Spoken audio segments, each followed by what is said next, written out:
बिस्मिल्लाहिर्रहमानिर्रहीम। अस्सलाम वालेकुम my dear viewers, welcome back to my channel food magic with Nadia.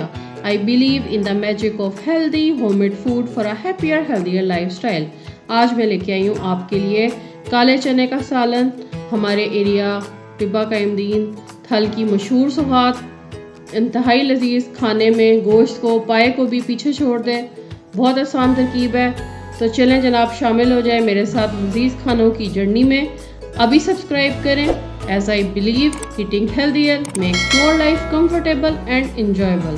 So stay inspired, stay healthy.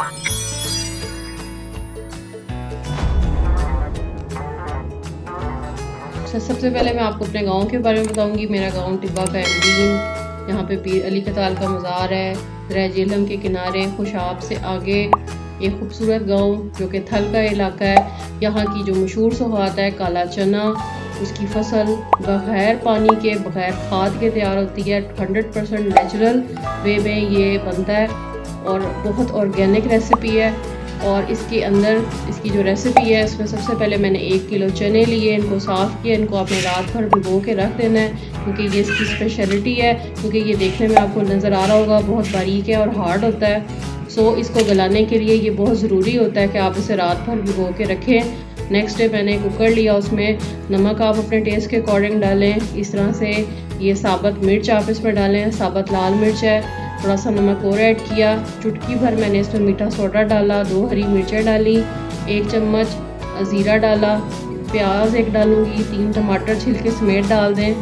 प्याज को इस तरह से रफली चॉप कर लें और अंदर डाल दें। उसके बाद आपने जब ये अच्छा सा इसमें उबाल आ जाएगा तो फिर आपने इसमें चने डाल के इसको दम पे लगा देना है। पुराने ज़माने में ये तंदूर में, मेरी अम्मी बताया करती हैं कि लोग तंदूरों में रख के इसको गलाया करते थे, लेकिन अब तो क्योंकि लाइफ चेंज है, हम फास्ट हो गए हैं, तो अब इसी तरह से ही होता है कि कुकर में इन्हें गलाया जाता है। ये कम से कम 1 से 2 घंटे लेंगे गलने के लिए। आप इसे चेक कर लें, जब ये बिल्कुल इस तरह से प्रेस होगा तो इसका मतलब है कि अब ये रेडी है। ठीक है जी। अब इसकी हम ग्रेवी तैयार करेंगे। ग्रेवी के लिए हम ऑयल का इस्तेमाल कम करेंगे। 2 मीडियम साइज़ प्याज लिए, इनको आपने चॉप किया रफली, और उसके बाद इसमें अदरक लहसुन पेस्ट डालें। सिर्फ 2 टेबलस्पून इसमें कुकिंग ऑयल था, क्योंकि इस चने के अंदर अपनी नेचुरल इसमें बहुत ज़्यादा इसकी अंदर चिकनाहट होती है, बिल्कुल ऐसे ही जिस तरह से पाए में होती है। सो आप इसे कह सकते हैं कि ये एक आपके पास प्रोटीन में आपके पास एक बेस्ट ऑप्शन है।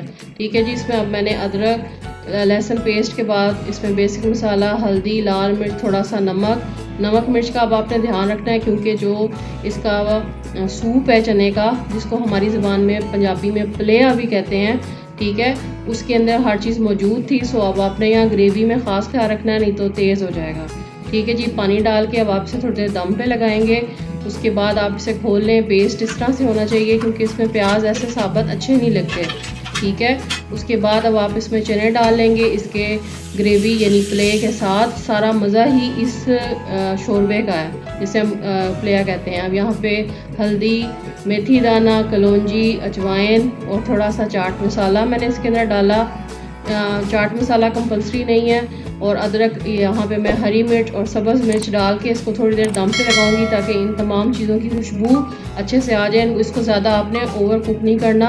और बस जी जनाब, बेहतरीन चने तैयार हैं उबले हुए चावलों के साथ। अगर आप इसे सर्व करेंगे तो बहुत ही मज़ा आएगा। वैसे आप इसे रोटी के साथ भी इंजॉय कर सकते हैं, चम्मच के साथ वैसे ही खा लें। अब आप देखिए कि इसके ऊपर बिल्कुल ऐसे ही और आपको ऑयल चमकता हुआ नज़र आ रहा है, जिसमें मैंने बहुत ढेर सारा ऑयल डाला, लेकिन ये इसका अपना नेचुरल ऑयल है। अब आप ये देखें, बिल्कुल पाए की तरह फ्लेवर आएगा आपको इसका। ज़रूर ट्राई कीजिएगा और मुझे बताइएगा कि आपको कैसी लगी। वीडियो को लाइक कर दें, चैनल को सब्सक्राइब कर दें। Thanks for watching, take care, bye.